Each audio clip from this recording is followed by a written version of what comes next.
Tere kõikidele, mul on hea meel, et olete suutnud vastu pidada siin selle raske päeva. Minu nimi on Kaisa Sell ja mina olen Kohila gümnaasiumi 12. klassi õpilane. Minu uurimistöö teemaks oli müra Kohila gümnaasiumis. Nagu me kõik teame, on helid igal pool meie ümber. Paljud neist helidest on inimest häirivad ja neid nimetataksegi müraks. Tänapäeval esineb liigset müra igal pool, eriti siis koolides. Kohila gümnaasiumi töötajad ja ka õpilased on märganud seda, et mõnedes kohtades koolimajas on kisakära palju rohkem kui teistes. Nendes ruumides, kus müratase on suurem, on väga ebameeldiv viibida. Samuti võib pikaajalisel mürarikkal ruumis viibimisel olla tervist kahjustavad tagajärjed. Uurimistöö eesmärgiks oli mõõta vähemalt 2 Kohila gümnaasiumi õppetunnis ja valitud koridorides helitugevust ning võrrelda tulemusi helitugevuse normidega. Töös püstitati hüpotees, et helitugevust õppetundides ja vahetundides jääb alla 70 detsibelli. Töö koosneb 2 peatükist ja lisadest.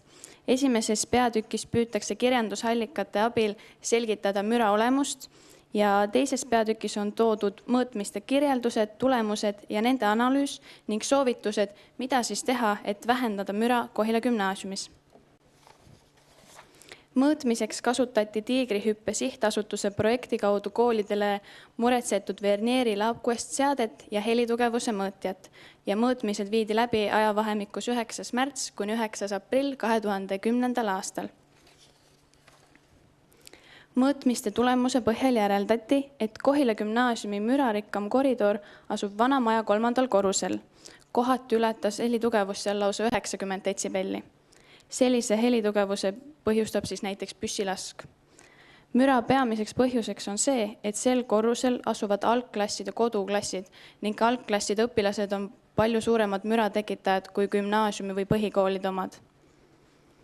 Samuti on koridoride seinad väga siledad, mis siis peegeldavad hästi heli. Keskmine helitase vahetundides oli 77,5 detsibelli ja tundides 62,30 detsibelli. Maksimaalse helitaseme vahe võrreldes tunde ja vahetunde oli lausa 21,25 detsibelli. Samuti selgus mõõtmiste tulemusel, et koolipäeva alguses on helitase tundides palju madalam kui koolipäeva lõpus. Matemaatikatundide ja füüsikatundide helitasemete omavahelisel võrdlemisel selgub, et helitase matemaatikatundides on kõrgem kui füüsikas. Kuid mõlema tunni puhul jäävad need normid siiski Ameerika Ühendriikides kehtivate normide piiresse ja sellises keskkonnas võib töötada 8 tundi päevas. Püstitatud hüpotees sai siis vaid osalise kinnituse, kuna vahetundide ajal oli keskmine müratase 80 detsibelli lähedal, mis oli oletatust palju kõrgem.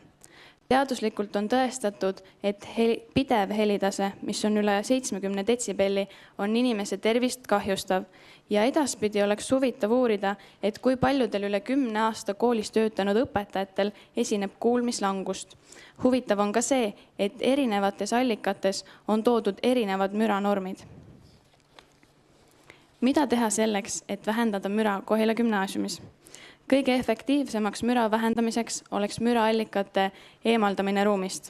Sageli õpetajad seda ka kasutavad ja saadavad õpilasi tunnist välja.